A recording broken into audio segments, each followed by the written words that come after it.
juga nggak mau adanya seorang Yawi pastinya. Jadi salah satu respect banding tapi langsung di pick kita. Ini menarik sih. Chow-nya di deny pick ya. Iya. Karena memang ya kita tahu lah Yawi dengan Chow-nya tadi. Dan wow, Kadita serta Grok-Groknya kembali dipakai nih. Masih jadi misteri. Groknya kemana? Ini lebih serem bahkan. Kalau menurut aku ya, kalau misalnya nih dari tim Hak mereka mau ngambil initiator, entah selain Chow. Kalau misalnya let's say Chow-nya oke lah ditaruh di posisi roamer. Oh tapi Fanny Wah. yang akan jadi prioritas. Ini justru bahaya juga gak sih? Karena di sisi kiri Eko-nya mereka punya Kadita yang bisa langsung instant burst ke arah backline juga. Ya, dan menurut aku mereka bakal pakai double roamer aja sih, bukan masalah groknya di mana karena emang sering mereka gunakan ketika adanya grok mereka bisa pakai double roamer dan kita bakal lihat Fanny ya Karzi kali ini terpaksa untuk mengambil assassin yang lain atau bahkan dia nggak mau ambil assassin lagi juga nggak masalah, cuman potensial besarnya memang udah mulai terlihat nih dari tim Hak. Biasanya sih kalau udah pakai Kari ini dari Benefit, Karzi hero-nya jadi luas banget. Ya. Bisa jadi dia ngambil contoh kayak Akai atau Fredrin atau ya bahkan Grok jungle lagi kembali dimunculin sebenarnya nggak ada masalah. Tapi ya sekali lagi dengan adanya Fanny nih, pastinya early game-nya lumayan kasar dari tim Hak nih. Fanny dan juga Chow. Mungkin kalau memang ada satu hero yang boleh dinotis banget sama tim Eko sendiri adalah Eudora. Karena combo simple seperti Chow dan Eudora, Min dan Man, Twin Towers-nya mereka, itu bahaya banget. Gerakannya cepat, clear mate-nya itu bisa diselesaikan sama Chow. Dan rotasinya mereka cukup damage. Karena Eudora sendiri dari awal udah sakit banget dari segi burst-nya. Aku setuju banget sih. Kalau mereka ngebawain combo Eudora Chow ini sih serem banget sih early-nya untuk Eko sendiri. Karena mereka belum ada satu hero yang bisa ngelok ke arah Fanny langsung. Yes. Kajiannya mereka buang.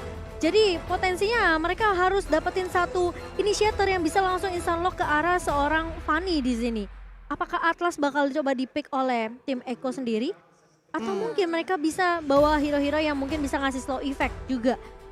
Kalau memang mau initiate yang instan ya, ini balik lagi nih Groknya masih bisa ditaruh di XP gitu kan. Iya. Kadita bisa di mid, bisa di roamer. Kalau memang mereka mau pakai Kaditanya di mid, dia bisa pakai Atlas ataupun Kufra. Bisa jadi solusi untuk dua hero. Namun ya kalau Kufra sendiri ada resiko dan wow, Moskov. Wow, match up-nya sama Kari agak susah sebenarnya, tapi ya dengan attack speed Kufra. yang cepat serta Kufra yang udah diambil ini untuk nge-counter dua hero sekaligus, Chow dan juga Fanny Ini yang aku bisa bilang. sedikit ketahan. Slow effect yang harus dikeluarkan sama tim Iya. Eko. Mereka bawa Kufra yang kalau misalnya bouncing ball-nya kena ke arah Fanny, ini tentunya gak Hambat. bakalan enak banget buat seorang Gary tentunya. Tapi kita ngelihat Moskov yang di-pick oleh tim Hak. Dengan kepedean yang kita tahu ini Moskov tentunya punya potensi untuk setidaknya memberikan waktu 1-2 detik untuk nahan siapapun yang di area depannya terkena ke arah tembok, itu pasti bisa di follow up dengan cukup cepat oleh Fanny yang mobilitasnya tinggi banget. Ya ini sumpah last pick ya dari tim Hak. Dia bisa pakai high ground yang nggak bisa diincar sama sekali loh. Xavier mungkin atau bahkan kalau memang berani Cecilian bisa banget nih jadi asuransi late game. Farsha kah? Karena musuhnya ini range-nya nggak terlalu jauh. Parsia menjadi salah satunya juga. Dan sebenarnya Eudora, Ini yang Lim udah bilang. Eudora lagi. Eudora Chow. Wah ini Oh combo my God. combo mengerikan sih, surprise. Memang dari sisi Eko mereka bawa Kadita, oke surprise juga, tapi Eudora efek stunnya tuh lama banget loh. Yang jadi masalah gini, dari Eko ya. Kalau misalkan dilihat dari semua dari draftnya, Kaditanya akan ada di mid lane. Ya, Kadita mid lane itu akan sering muncul di minimap. Itu yang membuat impact dari Kaditanya itu sedikit kurang. Bisa jadi follow up yang kuat, Yap. bisa juga nge-trap. Tapi sayangnya kalau misalkan dia kebanyakan stay di mid, itu akan agak sedikit turun lah dari impact dia yang harusnya tinggi banget. Karena dia sistemnya mirip Franco. Ketika dia nggak muncul, disitulah musuh kena pressure. ya. Nah kalau dia muncul terus pressure jadi turun. Iya tadi aku expect dia bakal bersama sama Groknya, itu Groknya bakal taruh roamer, tapi dengan adanya Kufra berarti mengeliminasi kemungkinan tersebut. Groknya potensialnya bakal ada di area jungler, so XP. Wheels, kita bakal lihat seperti apa. Seperti apa untuk game keduanya tentunya dari Eko yang sudah unggul dari game pertama. Tapi aku bisa akui, tim Hak mereka punya draft yang kuat banget. Ini combo early-nya serem banget loh. The Way of Dragon dicampur dengan area buat Lightning Ford itu udah ya apalagi kan keculik nih tipikal-tipikal yang tipis-tipis ya. Grok udah gak punya magic defense jadi butuh banget Athena Shield untuk menahan damage dari Man. Oke, dan kita bakal lihat juga positioning masing-masing dari seorang Sanji yang pastinya dia bakal fokus ke area mid lane. Cuman ya potensial dari Man di early game juga bisa dibilang cukup besar ya. Karena permainan bushnya berarti akan ada di seluruh sisi lane of dan membuat dari kedua tim juga nggak bisa terlalu santai ketika mereka melakukan rotasi. Mempersulit lah ya pergerakan dari kedua tim. Iya, sementara kali ini lagi-lagi ternyata bot lane yang akan jadi prioritas untuk tim Hak.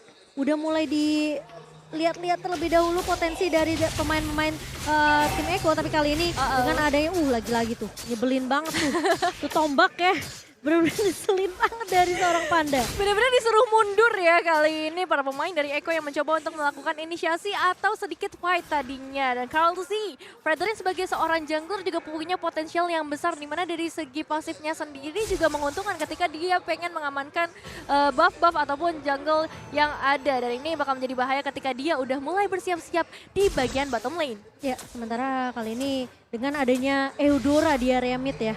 Ini udah pasti dari Sanji gak bakal bermain terlalu agresif, tapi Kaltizi langsung memberikan poke damage ke arah seorang min di area bawahnya. Gary? Masih cukup pasif, harus pasif sih Eko mainnya. Kalau mereka asal nyebrang, tapi dari area jungle-nya ternyata dari seorang Gary udah mulai ngerusuh. Tadi ke area jungle dari tim Eko dan Turtle Camp by UBS sudah muncul. Iya, menandakan adanya objektif yang pertama yang mungkin banget untuk bisa diamankan oleh Eko sejauh ini. Karena pergerakan dari tim Hak kayaknya bakal lebih terfokus ke arah gold lanernya Benny Cutie yang gak boleh dibiarkan terbuka lebar sampai nantinya ketika masuk mid game dan juga late game. Dan Carl Z mendapatkan turtle-nya dan turtle slain by UBS Gold. Iya, ini permainan yang cukup pasif tentunya dari Eko ngebuat mereka respect banget sama keberadaan dari Man. Tapi ternyata first blood by Infinix tiba-tiba didapatkan oleh Eko di area atas. 1 poin kill untuk Sanji. Yang dimana Lola mungkin kaget, gak ada yang sadar rotasi dari Sanji lagi-lagi. Kadita yang mungkin bisa jadi jawaban di early untuk Eko. Iya, mungkin mereka expect juga untuk Kadita bakal bergerak ke area gold lane. Tapi by the way buat teman-teman yang nyari official M4 merchandise partner, kalian bisa langsung ke geng Asia sekarang juga atau scan barcode yang ada di bawah ini. Dan kembali lagi ke dalam gamenya ketika dari seorang Lola, kayaknya harus sudah mulai berhati-hati lagi. Potential early game dari Sunford juga bakal cukup berbahaya juga nantinya, Lim. Ya, sementara tahan dulu Lim. Karena tiba-tiba Min juga terculik di area midnya. Permainan yang cukup pasif yang ini ngebuat justru tim Hak kok ini Eko nggak coba keluar dari bus ya. Nggak coba untuk dapetin satu pemain tapi ternyata Petrify di area atas dari Lola membuat Sunford harus terpick off kali ini. Tapi 3 pemain tentunya sudah diberitahukan informasinya oleh Sunford. Ini yang membuat pemain-pemain dari Eko mereka harusnya bisa dapetin sedikit lah gold di area bawahnya. Iya, ini jujur adalah game yang sangat amat sepi, tapi sekalinya mereka melakukan fight tuh kayak jangka waktunya nggak terlalu panjang. Mereka memberikan surprising lagi dan untuk saat ini tim Hang menuju ke area top lane-nya. Nice Dia langsung connect ke arah 2 pemain sekaligus barrier. Gak boleh pulang sama sekali, tapi Lola masih berhasil melakukan diri dan Gary yang mendapatkan eliminasi tersebut. Gimana? Wow, ini udah benar-benar diprediksi banget sama seorang Sunford karena minionnya tuh di-clear dengan cukup cepat. Sanji kali ini dia bakal coba untuk mengejar dan lihat di dodge, dijok oleh seorang Gary dan tidak tumbang sementara di area bawah. Sudah ada Tyrant Race dari seorang Yawi kali ini. The Man mencoba untuk menahan terlebih dahulu tapi Min, dia flicker maju mencoba untuk mengcover seorang Man kembarannya yang dimana Man ini tidak akan bisa ditumbangkan dengan cukup mudah juga. Iya, bakal cukup sulit untuk menemukan seorang Man, tapi untuk saat ini Turtle slain by UBS Gold dari teman-teman Eko menjadi sebuah keuntungan lagi menambah kekayaan mereka pastinya meskipun untuk saat ini tim Hak 3 pemain mereka sudah mulai bersiap-siap. Yawi mencoba untuk memberikan 1 charging tapi akan di cancel terlebih dahulu dan so far nampaknya Eko akan mulai merapat ke bagian bottom lane untuk melakukan perlawanan. Iya, bakal coba untuk mengejar ke arah Min terlebih dahulu dan bahkan masih bisa dijok tapi ternyata Sunford memotong pergerakan dari seorang Min dan tumbang kali ini. Metode pick off yang dibawakan oleh Eko berhasil dengan sangat amat baik dan bahkan Man pun tidak bisa untuk mengcover kembarannya. Sedikit terlambat, namun permainan sabar dibawakan oleh Eko ini yang ngebuat Benny Cutie harusnya bisa dapetin beberapa tabungan sih. Dan kali ini dari Yawi coba untuk menahan, bakal bersabar lagi. setidaknya ngebuat Benny QT-nya asal nggak ke pick off sih. Iya, emang Panda kalau kita lihat bener-bener terpressure sih sejauh ini. Cuman lihat pertukaran yang diberikan oleh tim Hak, mereka hampir bisa ngedapetin outer turret di area top lane. Dan so far juga untuk seorang Lolanya dia belum akan ikut ke arah team fight, dia bakal coba untuk fokus ke arah laning-nya terlebih dahulu. Ya, dan kalau kita membahas soal Panda nih, dengan spell Inspire ya, ini cukup berani loh. Moskov, ya kita tahu escape-nya dari Blink-nya itu nggak terlalu jauh. Tapi ya memang bisa cooldown-nya tuh akan cepat ketika dia memang dapetin basicnya. Tapi lihat ini ada yang mau di pick off terlebih dahulu. Lim tapi sepertinya gagal. Dan aku setuju dengan Abyss Walker dari seorang Panda. Emang stepnya nggak terlalu panjang, tapi ternyata Gary, sempat ketahan dengan adanya satu knock up dari seorang Kaltizi. Namun ternyata Lola mencoba untuk mengcover dengan sangat baik. Sanji bakal coba dikejar dan bahkan Sanji pun tumbang, tapi akan ditukarkan tentunya dengan keberadaan dari Lola yang terlalu agresif masuk di area midnya. Sementara Yawi masih dengan tugas yang sama di mana Benny QT tidak boleh sampai tumbang dan Gary bersama dengan Kaltizi kali ini. Ternyata Priscilla Ward-nya connect dari seorang Kaltizi. Terkena stun, tapi Kaltizi masih cukup tanky tentunya Nevin. Iya, tapi itu pergerakan yang cukup pintar juga dari seorang Lola ya. Karena kalau misalnya dia nggak agresif, ya kematiannya nggak bakal menukar apapun untuk teman-teman dari tim H. Tapi dengan satu kematian untuk seorang Sanji, menjadi bisa dibilang cukup worth it lah. Ditambah lagi untuk Kaltizi yang baru saja mendapatkan eliminasinya. Damage yang besar dari seorang Fredrin itu sangat amat cukup ya untuk menghadapi seorang Fanny. Apalagi kita tahu sendiri ada beberapa efek cross control yang dimiliki oleh seorang Fredrin dan Turtle Slain by UBS Gold di tangan Eko lagi untuk ketiga kalinya. Wow, sementara dari tim Hak sekarang masih dengan case yang sama. Mereka berharap Eko ini bisa setidaknya kecolongan lah. Mungkin ada beberapa pemain yang mencoba untuk ngejar kayak gini nih, ngasih poke. Dan mungkin mereka berharap agak sedikit offside biar bisa diculik. Namun ternyata tidak. Tapi kali ini Lola mencoba untuk bertahan di area atas terlebih dahulu. Sanji bakal mundur terlebih dahulu. Petrify-nya connect. Dan Sanji di follow up dengan cukup cepat oleh keberadaan dari seorang Gary. Sementara Lola masih mencoba untuk bertahan, masih punya pasif dari seorang Lola. Menghisap semua darah yang dimiliki oleh Sanford dan dengan lagi-lagi mobilitas yang baik dari seorang Gary. Dia tahu banget dia bisa aja nge-pick off ke arah XP lane-nya. Jadi gak apa-apa di area bawahnya mungkin memang bisa dibilang tarik ulur yang dibawakan oleh kedua belah tim. Tapi Yawi ternyata sebelum dia memeluk ke arah seorang Panda, dia sempat di-cancel begitu saja. Tapi ternyata Min yang bakal meng-cover ke arah seorang Panda dan Panda tidak tumbang. Wow, tarik ulur lagi-lagi dilakukan oleh keempat player di bagian bottom lane membuat keempat yang masih selamat. Tapi untuk saat ini Man akan segera hadir mencoba untuk memberikan satu perlawanan. Namun Yawi dalam kondisi yang kurang memungkinkan. Bouncing ball dikeluarkan. Yang harus menjadi korban pertamanya Benny QT mencoba keluar dari zona nyamannya dan mendapatkan double kill sejauh ini ditukar dengan seorang Gary yang baru saja hadir juga dengan steel cable-nya. Tapi Gary harus hilang juga inisiasi yang begitu baik dari seorang Grok, Sanji juga dan juga Kaltizi pastinya.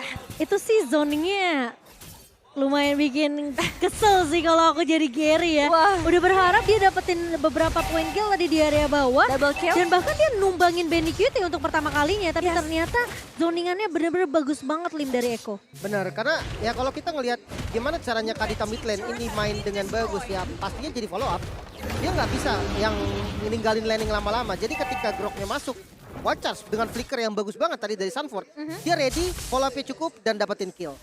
Oke, dan untuk saat ini Lordnya udah mulai hadir, tapi para pemain dari Eko Filipina akan langsung memberikan satu inisiasi ke bagian mid lane. Menghilang dalam sekejap, benar-benar semua rencana yang dibawa oleh tim Hak digagalkan kali ini. Lola masih mencoba untuk melakukan inisiasi juga bagian belakang, mencoba untuk menargetkan ke arah backlinernya, tapi kayaknya gak bakal ada inisiasi lanjutan sejauh ini Cici Momo. Tapi Lola bakal dijebak terlebih dahulu dengan satu buah barrier. Namun inilah Yuzong tentunya masih bisa mundur terlebih dahulu, tapi Kaltizi sepertinya bakal coba ditendang, ditahan terlebih dahulu oleh seorang Min. Tapi Yawi masuk dengan satu buah dan maka kali ini di follow dengan cukup baik. Benny QT di area belakangnya tahunnya connect, tapi Lola masih bisa bertahan dan bahkan Min pun tumbang kali ini.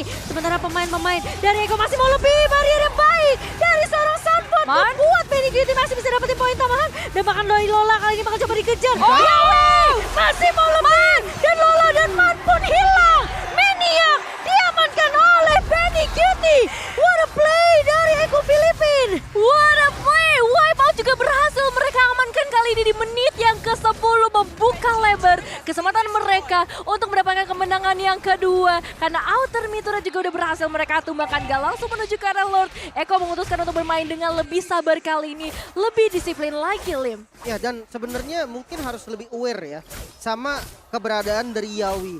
Jujur beberapa kali dari tadi dalam satu kali fight Tyrant Rage-nya bisa kena, Tyrant Revenge dan Tyrant Rage bahkan Iya. bisa kena terus-terusan dengan timing yang pas gitu, dengan target yang oke. Dia nangkep Tyrant Revenge, nangkep Fanny, Gary dengan sangat-sangat mudah. Nextnya dia bisa nangkep lagi nih ke arah Man, dia bisa nangkep lagi langsung ke arah Min. Jadi banyak banget memang harus dikasih perhatian lebih lah dari Yawi sendiri. Dan sementara kalau kita lihat dari item, Eudora dari Man jujur kurang jalan di game kali ini ya. Iya, Dengan masih butuh itemnya, item sih. itemnya ketinggalan banget karena dia sering banget tinggalin landing yang ada di mid lane tadi. Berbeda dengan Sanji. Dengan adanya Clock of Destiny dan juga Genesis One damage-nya pasti cukup. Oke, tapi kali ini dari Eko Filipin mereka bakal coba melakukan inisiasi terlebih dahulu ke area Lordnya. Lola bakal coba untuk nahan, maksain teamfight terlebih dahulu. Gary di area Lordnya, tapi kali ini lihat Yawi mulai masuk. Lola bakal fokus ke arah BDQT dan bahkan Lord Lane. Pai UBS-nya berhasil diamankan oleh Eko. Sementara Lola tumbang di tangan seorang BDQT. Panda mencoba untuk bertahan di area belakangnya, tapi Panda tertinggal sendirian kali ini. 3 pemain dari tim tumbang dan kenakan pun dari Panda hilang di tangan Kaltizi.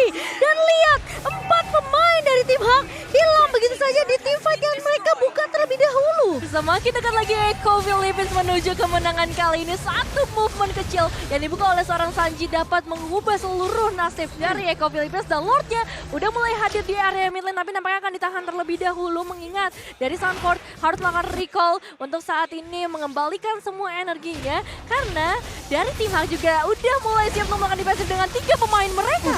Tapi kali ini lihat ya, bencakal coba dibuka dan lihat minnya tumbang. 4 pemain 5 bahkan hilang begitu saja, tapi ternyata Yawi masuk. Dan lihat BDQT mencoba untuk memberikan follow dengan cukup cepat. Double kill diamankan dan bahkan Kaltizi pun menumbangkan seorang Lola. Triple kill main Phoenix didapatkan oleh BDQT dan wipe out untuk tim Eko berhasil untuk mendapatkan game yang kedua. Congratulations Eko Philippines berhasil mendapatkan kemenangan mereka. Game kedua yang bisa dibilang dominasi besar mereka amankan untuk game kali ini. Gak ada kesalahan besar yang mereka lakukan membuat mereka mendapatkan kemenangan sesuai dengan kelayakan mereka. Iya. Dimana konsep dari draft, tim Hak sendiri kurang jalan.